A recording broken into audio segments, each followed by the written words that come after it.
माझ्या घरच्यांनी बरेच पैसे खर्च करून माझे लग्न गौरवसोबत लावून दिले, कारण माझी प्रेम दुसऱ्या व्यक्तीवर होते, जो आमच्या कोळशाच्या कारोबारात नोकर होता.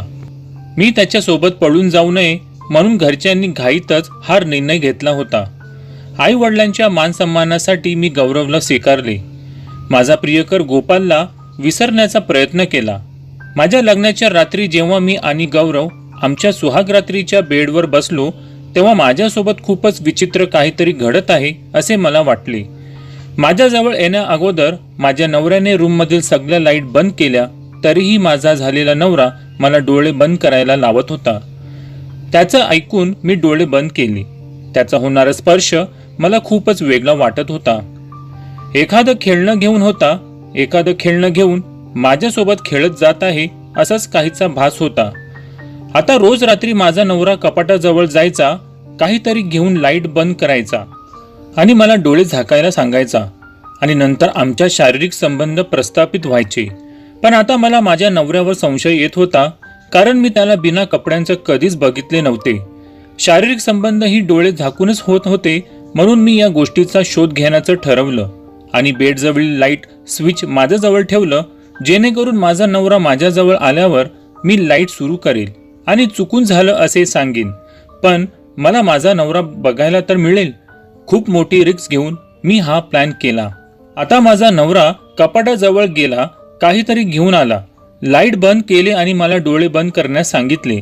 तेव्हा मी त्याला विचारले, गौरव, तुम्ही नेहमीच मला डोळे बंद करायला लावतात, माझे कपडे बाजूलाही होतात, पण आजपर्यंत मी तुम्हाला बिना कपड्यांचे कधीच बघितले नाही. तुम्ही लाईट बंद का करतात? आपण तर नवरा बायको आहोत ना, मग तरीही हे सगळं का? आता माझा नवरा चिडला आणि म्हणाला, बायको आहेस ना तर बायकोसारखीच राहा, डोक्यावर बसण्याचा प्रयत्न करू नकोस. त्याचे बोलणे ऐकून मी मनातच बोलले, फक्त थोडा वेळ, नंतर सत्य आपोआप बाहेर पडेल. त्यानेही पुन्हा मला डोळे झाकायला लावून लाईट बंद करून माझ्याजवळ येण्याचा प्रयत्न करू लागला. तो माझ्याजवळ आला आणि तितक्यातच मी माझ्या हातात जवळ ठेवलेला तो स्विच बटन दाबले. तोच रूममध्ये लाईट लागले गेले, सर्वत्र प्रकाश पसरला. माझा नवरा खूपच गडबडला, घाबरला आणि त्याला समोर असं बघून मी तर आज जास्तच घाबरले. त्याचं सत्य माझ्यासमोर आले होते, कारण माझा नवरा तर माझे नाव संध्या आहे. मी एका श्रीमंत घरातील मुलगी. माझ्या वडिलांचा कोळशाचा कारोबार होता, ज्यामुळे आमच्या घरात खूप पैसा येत होता. घरात नोकर चाकर होते, कशाचीच कमी नव्हती. माझ्या आई वडिलांना आम्ही 2 मुली होतो, मी आणि नमिता. पण आमच्या दोघींमध्ये खूप मोठा फरक होता. मी दिसायला ठीक होते, पण माझा कलर काळा सावळा होता, तर नमिता दिसायला अतिशय सुंदर देखणी होती. माझे आई वडील मला जीव तर खूप लावायचे, पण माझ्यासमोर नेहमीच माझ्या बहिणीची खूप जास्त प्रशंसा करायचे. माझ्या कलरवरून, माझ्या दिसण्यावरून माझी टिंगल उडवली जायची. मी एका प्रकारचं त्यांच्यावर ओझं आहे असंच काहीचं नातेवाईकांकडून त्यांना ऐकावं जायचं. जेव्हा आपलेच घरातील लोक आपल्या सोबत असा व्यवहार करतात, कुठेतरी आपल्याला प्रेम कमी मिळू लागतं, तेव्हा मात्र आपली नजर आपल्यावर प्रेम करणाऱ्या एखाद्या व्यक्तीला शोधू लागते. माझंही तेच झालं. कधी कधी माझी आई मला बाबांसाठी जेवणाचा डबा घेऊन त्यांच्या कारखान्यावर पाठवायची आणि यातच माझी ओळख बाबांच्या कारखान्यावर काम करणाऱ्या गोपाल सोबत झाली.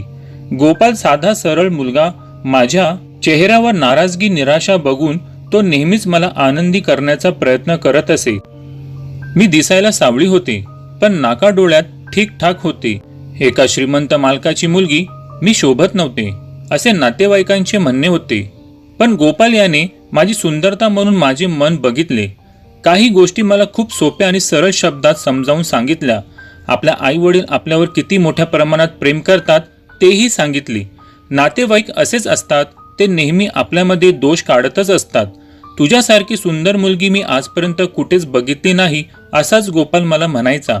आणि जेव्हा माझ्यासारखी मुलगी एखाद्या तरुण पुरुषाकडून आपल्याबद्दल असं काही ऐकते, तेव्हा तिला ते ऐकावंच वाटत असतं. कुणाचं ठाऊक, मला गोपाल आवडायला लागला. त्यालाही मी आवडत असावी, पण आजपर्यंत त्याने मला वाईट नजरेने बघितले नव्हते किंवा त्याचे प्रेम माझ्यावर किती आहे हेही सांगितले नव्हते.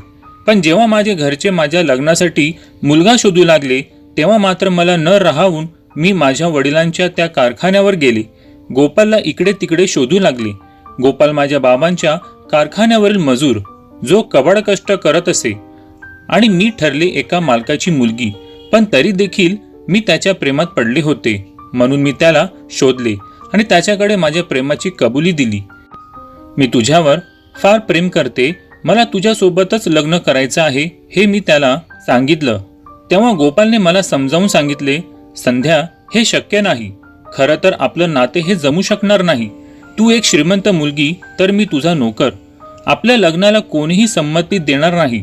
त्यामुळे तुझे आई वडील जिथेही तुझं लग्न लावून देतील तिथे तू लग्न कर. त्याच्या अशा बोलण्याने मला दुःख झालं. पण तरीही मी त्याच्या डोळ्यात बघत त्याला विचारलं, म्हणजे तूही इतर पुरुषांसारखाच निघाला ना? तुलाही मी दिसायला आवडत नाही ना? माझ्याकडे बघत एकदा मला सांग की तू माझ्यावर प्रेम करत नाही. तेव्हा गोपाल मला म्हणाला, संध्या, खरं सांगायचं ठरलं तर माझंही तुझ्यावर खूप प्रेम आहे. मी तुझ्या मनावर प्रेम करतो. तुझा व्यवहार, तुझं बोलणं, तुझं प्रेमाने सर्वांसोबत वागणं हे मला खूप आवडतं. म्हणून तुला बघितल्यापासून मी तुझ्या प्रेमात आहे. पण तरीही गोष्ट मी तुला कधीच बोलून दाखवणार नव्हतो, कारण मी तुझ्या वडिलांच्या कारखान्यात नोकर म्हणून काम करतो आहे. तुम्ही मोठे लोक आहात, तुझ्या बाबांची इज्जत आहे. आपण लग्न केलं तर त्यांना कुठे मान उंच करून जाता येणार नाही. म्हणून तू आणि मी दूर राहिलेलोच बरं. त्याचे ते बोलणे ना काहीसं मला बरोबर वाटलं. पण मी त्याला म्हणाले, ठीक आहे, तू म्हणतो आहेस तर मी दुसरीकडे लग्न करेन. पण आपण आपल्या नात्याबद्दल एकदा तरी घरी सांगून बघू. आपल्या नशिबात असेल तर आपले लग्न होईल, नसेल तर देव जो ही निर्णय आपल्यासोबत घेईल तो योग्य समजून आपण आपल्या आयुष्य जगू. त्यांनाही या गोष्टीला कबुली दिली. आम्ही दोघांनीही घरी सांगायचं ठरवलं होतं की माझ्या बाबांनी मला त्या दिवशी गोपालसोबत मिठी मारताना बघितलं. आणि मग काय, बाबांना आमच्या दोघांबद्दल समजलं. बाबांनी रागातच मला त्याच्यापासून दूर केलं. त्यालाही तिथं खूप सुनावलं. कामावरून कमी व्हायचं नसेल तर जा आणि तुझे काम कर म्हटले, आणि मलाही हाताला पकडत रागातच घरी आणलं. आता गोपाल आणि माझ्याबद्दल माझ्या घरी माझ्या आई बहिणीलाही माहिती झालं. माझे चुलत काका होते, त्यांनाही आमच्या दोघांबद्दल माहिती झाली. आणि मग काय, आपल्या घराची इज्जत जाऊ नये म्हणून मला घाईतच बरेच संबंध येऊ लागलेत. त्यापैकी प्रत्येक मुलगा हा माझ्या सावळा कलर बघून मला रिजेक्ट म्हणजे नापसंत करत असे. कोणी मुलगा तर माझ्या लहान बहिणीला पसंत करत असे. जवळजवळ मला 20 ते 30 मुलं बघायला येऊन गेले होते. त्यापैकी कोणीही मला होकार दिला नव्हता. बापाकडे खूप जास्त पैसा होता, तरी सुद्धा माझे लग्न कुठे जमत नव्हतं. निराश होऊन कधी कधी मी गुपचूप गोपालला फोन करत असे. तो बऱ्याच गोष्टी मला समजावून सांगत असे. तुला नक्कीच चांगला जीवनसाथी मिळेल म्हणत असे. मीही रडतच त्याला बोलत असे, तो चांगला जीवनसाथी तूच का होऊ शकत नाहीस? तेव्हा गोपाल त्याच्या गरिबीची मजबुरी मला सांगत असे. माझी आई नेहमीच म्हणायची, नमिता कलरवर माझ्यावर गेली म्हणून बघा ती किती सुंदर आहे. मोठ्या मुलीला आलेले प्रत्येक स्थळ हे माझ्या लहान मुलीला पसंत करून जातं. का कुणास ठाऊक, तुमच्या मुलीचा कलर हा तुमच्यावर जाऊन पडला आणि तोच तिच्या आयुष्याचा बाधा बनला. कोण करेल आता संध्यासोबत लग्न? तेव्हाच माझ्यासाठी गौरवचं स्थळ आलं. मला याही वेळी वाटलं की गौरव मला नापसंत करेल, माझे लग्न जमणार नाही, आणि लग्नाला जमल्यामुळे माझी आई वडील बळजबरीने का होईना माझे लग्न गोपालसोबत करून देतील. पण मी विचार केल्याप्रमाणे काहीच घडले नाही. गौरव आणि त्याच्या आईवडिलांनी मला त्या दिवशी पसंत केले, माझे लग्न जमले. त्यांनी मला बघून माझ्यासोबत लग्नाला होकार नव्हता दिला तर माझे मोठे घर, माझा बाबांचा कोळशाचा तो कारोबार, त्यातली त्याच बराच हुंडा, हा विचार करूनच गौरवच्या घरच्यांनी मला त्यांची सून म्हणून स्वीकारलं. मला तर खूप धक्का बसला. प्रेम एकावर आणि लग्न दुसऱ्यासोबत. मी गोपालला फोन केला, पण त्या दिवशी गोपाल माझा फोन उचलत नव्हता. माझा जीव खूप घाबरत होता. संध्याकाळ झाली होती. मी खिडकीत विचार करत बसले होते, तोच गोपालचा मला फोन आला. तो बोलण्याच्या अवस्थेत नव्हता. त्याला काहीतरी मला सांगायचे होते, पण त्याला बोलता येत नव्हते. मी खूप घाबरले. तू ठीक आहेस ना विचारलं, पण आय लव्ह यू म्हणून त्याने फोन बंद केला आणि तो शेवटचा बंद झाला. त्या रात्री मला झोपच आली नाही. दुसऱ्या दिवशी समजलं की गोपाल हे जग सोडून देवाघरी गेला होता. त्याच्यासोबत काय घडलं हे मला काहीच माहिती नव्हतं. आता माझं आयुष्य पूर्ण बदललं. गौरव सोबत लग्न करायचं सोडून माझ्याकडे दुसरा पर्याय नव्हता. मी गौरवसोबत लग्न करून त्याच्या घरी गेले. त्याच्या घरात त्याचे आई वडील, त्याची एक बहीण आणि तो असे राहत होते. पण त्याची बहीण गेल्या 2 वर्षापासून त्या सगळ्यांसोबत नातं तोडून दुसऱ्या शहरात गेली आहे असंच मला सांगण्यात आलं. घराघरात भांडणे असतात, यांच्यातही काही वादविवाद असेल असा विचार करून मी त्या घरामध्ये माझा पहिला दिवस सुरू केला. लग्नाच्या पहिल्याच रात्री माझा नवरा माझ्याजवळ आला, मला डोळे बंद करायला लावले, रूममधील लाईट बंद केला. त्याने माझ्यासोबत बळजबरीचे शारीरिक संबंध बनवले असे मला वाटले. त्याचा तो स्पर्श मला अतिशय वेगळा वाटत होता. माझ्यासोबत काहीतरी विचित्र घडते मला समजत होतं. पण मी नवीन नवरी होते, त्यातली त्यात गौरव हा माझा नवरा होता. मी त्याला रोकटोक करू शकत नव्हते. अशा प्रकारे आमचे सुहागरात पहिल्या दिवशी पार पडली. सकाळी मी उठायच्या अगोदरच गौरव उठलेला असायचा. आंघोळ करून तो तयार असायचा. त्याचे कपडे देखील त्याची आईच धुवायची. माझ्यापर्यंत तर माझ्या नवऱ्याचे कोणतेही कामे येत नव्हती, म्हणून मला त्यांची ती फॅमिली जरा विचित्र वाटत होती. माझ्या आई वडील माझे लग्न करून फार खुश होते, कारण त्यांच्या डोक्यावरची जबाबदारी पार पडली होती. पण इकडे मात्र मी खूपच निराश होते. आता प्रत्येक वेळा माझ्यासोबत रात्री असेच घडत असे. मी विचार करत असे की माझा नवरा इतर पुरुषांसारखा का दिसत नाही? तू माझ्या अगोदरच आंघोळ करून तयार का असतो? त्यातली त्यात मी सर्वांची कपडे धुते, माझ्या नवऱ्याचे कपडे माझ्या सासूबाई आधीच का धुतात? माझ्या मनात बरेच प्रश्न होते, पण त्यांचे उत्तर मला मिळत नव्हतं. मी गोपालला हळूहळू विसरण्याचा प्रयत्न करत होते, पण अजूनही त्याच्या त्या प्रेमाला विसरू शकले नव्हते. आज मी गौरव त्यांचे काम करत असताना हळूच त्याच्या मागे जाऊन त्याला मिठीत मारत बोलले, आपण नवीन लग्न झालं आहे, कुठेतरी फिरून येऊ, म्हणजे एकमेकांना आपल्याला ओळखता येईल, समजता येईल, एकमेकांबद्दल माहिती होईल, आवडीनिवडी एकमेकांना समजेल. तेव्हा गौरवने रागातच मला त्याच्यापासून दूर केलं आणि म्हणाला, हे सगळं तू दूर राहूनही बोलू शकतेस, मला चिटकायची गरज काय आहे? खरं तर मलाही त्याच्या जवळ जाऊन एक वेगळीच जाणीव होत असे. मला त्याचा तो स्पर्श पुरुष स्पर्शासारखा वाटत नसे, म्हणून मी रागातच त्याला बोलली, मग काय झाले? जर मी तुम्हाला हात लावला तर? तुम्ही माझा नवरा आहात, माझा तुमच्यावर पूर्ण हक्क आहे, मी तुम्हाला पूर्ण बघू शकते जसं तुम्ही मला बघतात. मग याच्यात लाज कसली? का तुम्ही मला तुमच्यापासून दूर ठेवतात?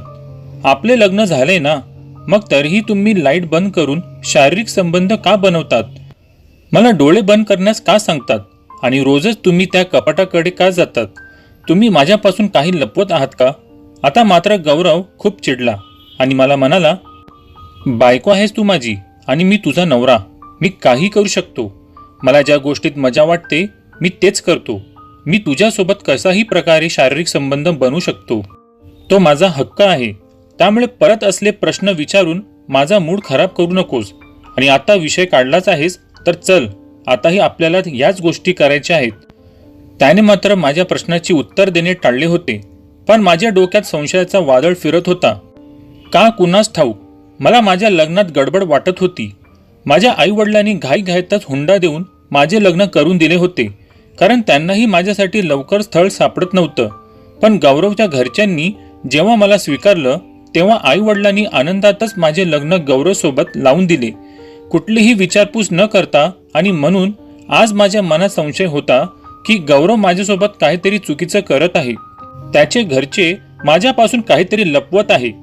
आता मी जे चाललंय त्याच्या खोलपर्यंत जाण्याचा प्रयत्न केला आणि त्या रात्री मी लाईटचा स्विच माझ्याजवळ ठेवला, जेणेकरून गौरव माझ्याजवळ आल्यावर मी त्याला पुरुषी रूपात बघू शकेल. माझा त्याच्याबद्दलचा तो गैरसमज दूर होईल. आणि तेच झाले. गौरव नेहमीप्रमाणे माझ्याजवळ आला, लाईट बंद झाली, डोळे बंद करायला सांगितले, त्यांना संबंध प्रस्थापित करायला सुरुवात केले, जे की मला खूपच विचित्र वाटत होते. तितक्यातच मी हाताजवळ असलेला स्विच बटन दाबलं. रूममध्ये जेव्हा लाईट लागले तेव्हा माझ्या पायाखालची जमीन सरकली, कारण माझा नवरा हा एक पुरुष नसून एक स्त्री होता.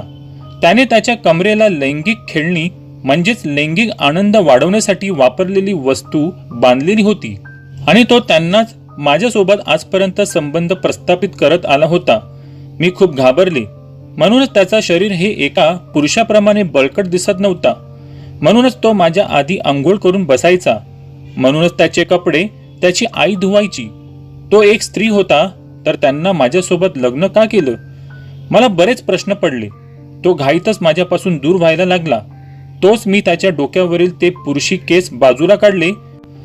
तोच त्याचे लांब सडक ते केस खाली सुटले गेले. आता गौरव खूप घाबरला आणि घाईतच बाहेर गेला. तो स्वतःचा जीव देण्याचा आता प्रयत्न करू लागला. त्याचे आई वडील त्याची समजूत काढत होते. त्याच्या आईने रागातच मला आवाज दिला आणि म्हणाली, काय केलेस आमच्या मुलासोबत? तो असा का वागत आहे? तेव्हा मी त्यांना म्हणाली, तुमच्या या लाडक्या मुलीलाच विचारा मी कशी वागले ते. तुम्ही लोकांनी मला फसवले आहे. हा गौरव मुलगा नसून मुलगी आहे. मी खूप रडू लागले. पण माझ्या सासरच्या लोकांना माझ्याकडून माझा फोन घेऊन टाकला. माझ्यासोबत या लोकांनी असं का केले मला समजेना. माझ्यासारखेच माझे आई वडील सुद्धा या गोष्टीपासून अनजान असतील. आता मला काय करावे हेच समजेना. त्या रात्री मी तशीच माझ्या खोलीत रडत बसले. गौरवने तर त्या दिवशी आत्महत्येचा प्रयत्न केला. त्यामुळे सगळे त्याला घेऊन डॉक्टरकडे गेले होते. त्याच गोष्टीचा फायदा घेऊन मी आमच्याजवळ असणाऱ्या पोलीस स्टेशनमध्ये गेले. तिथे माझ्या केसमध्ये कुणीच लक्ष देत नव्हतं. पण एक लेडी इन्स्पेक्टरने माझी अवस्था बघून मला तिथे येण्याचे कारण विचारले. तेव्हा मी घाबरतच माझ्यासोबत झालेला अन्याय त्यांना सांगितला. पण जेव्हा माझे लग्न एका मुलासोबत नाही तर मुलीसोबत झालेले आहे असे मी त्यांना सांगितले, तेव्हा तिथे असलेले सगळे पोलीस माझ्यावर हसायला लागले. पोलीस स्टेशनमध्ये तुम्ही मजाक करायला आले आहेत का? एक इन्स्पेक्टरने मला म्हणाला. तेव्हा मी त्यांना म्हणाले, सर मी खरं बोलत आहे. माझे लग्न एका मुलीसोबत झाले आहे. माझ्यावर विश्वास ठेवा. तुमच्या आईवडिलांना याबद्दल काही कल्पना आहे? मला विचारण्यात आला. कदाचित त्यांनाही काहीच माहिती नाही. माझ्या सासरच्या लोकांनी आम्हाला फसवलं. मी रडूनच बोलली. माझी कंप्लेंट लिहून घेण्यात आली. पण मी पोलीस स्टेशनमधून माझ्या सासरी जायला तयार नव्हते. माझ्या जीवाला धोका आहे असे मी सांगत होते. म्हणून विचारपूस करण्यासाठी पोलिसांनी गौरवला पोलीस स्टेशनमध्ये बोलून घेतले. गौरव आणि त्याच्या आई वडील पोलीस स्टेशनमध्ये आलीत. आमच्या सुनेला काहीतरी गैरसमज झालेला आहे असे म्हणू लागले. तेव्हाच मी पोलिसांकडे विनवणी करू लागली की प्लीज माझ्या आईवडिलांना इथे बोलवा. तेव्हाच काय ते कळेल. पोलिसांनी माझ्या आईवडिलांना फोन करून पोलीस स्टेशनमध्ये बोलून घेतले. त्यांनाही मी जे काही बोलत होते ते ऐकून धक्का बसला. हे कसं शक्य आहे बेटा? गौरव मुलगी कसा असू शकतो? आई बाबा मला समजून सांगू लागले. कुणीच माझ्या बोलण्यावर विश्वास ठेवत नव्हता. माझ्याकडे पुरावे मागितले जात होते. गौरवचे टेस्ट करा बोलले. जर माझा मुलगा मुलगी नाही तर त्यांना आत्महत्येचा प्रयत्न का केला मी विचारू लागले.